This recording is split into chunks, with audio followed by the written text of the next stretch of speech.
Bonjour docteur Pittet, merci Bonjour. d'être avec nous, merci professeur. Vous êtes épidémiologiste, chef du service de contrôle des infections aux hôpitaux universitaires de Genève. On en est désormais en France à plus de 10 000 cas de Covid par jour, mais plus de 75% des Français ont reçu au moins une dose de vaccin. Comment est-ce que vous qualifieriez la situation en France ? Écoutez, je pense que par rapport à la couverture vaccinale, la France est parmi les pays qui a le mieux avancé, c'est-à-dire qu'elle a la mieux couverte. Maintenant, évidemment, cette couverture vaccinale est encore insuffisante pour pouvoir finalement arrêter la circulation du virus ou en tout cas la stopper de manière extrêmement significative. Elle la stoppe, mais il est clair que vous savez encore une proportion de la population qui n'a jamais été en contact avec le virus et qui pourrait évidemment malheureusement souffrir en étant infecté ou évidemment le transmettre. Alors, quelle solution aurait vos faveurs ? On ne va pas s'en sortir uniquement en se remobilisant avec les gestes barrières, si ?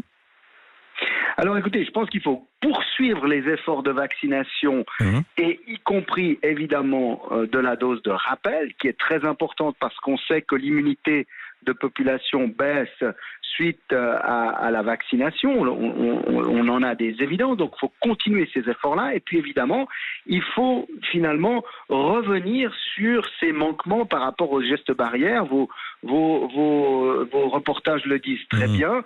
Certains des pays qui souffrent particulièrement aujourd'hui avaient même levé les gestes barrières. Je parle de l'Allemagne, je parle de l'Autriche, de la Hollande, de toute l'Europe de l'Est qui malheureusement vit cette vague de manière très très importante.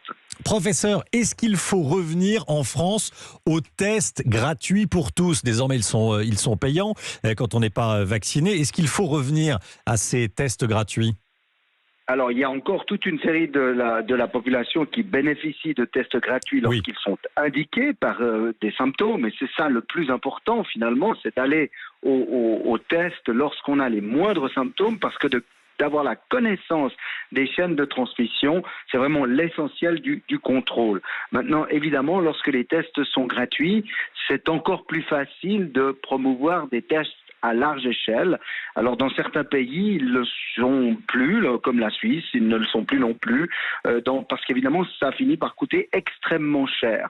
Donc les tests gratuits de convénience, comme on les appelle, bien évidemment, on comprend que les gouvernements sont un tout petit peu réticents. Il est clair que l'accès complètement et totalement libéralisé aux tests aide à la compréhension et au contrôle de la pandémie, c'est certain. Merci beaucoup, professeur Pittet.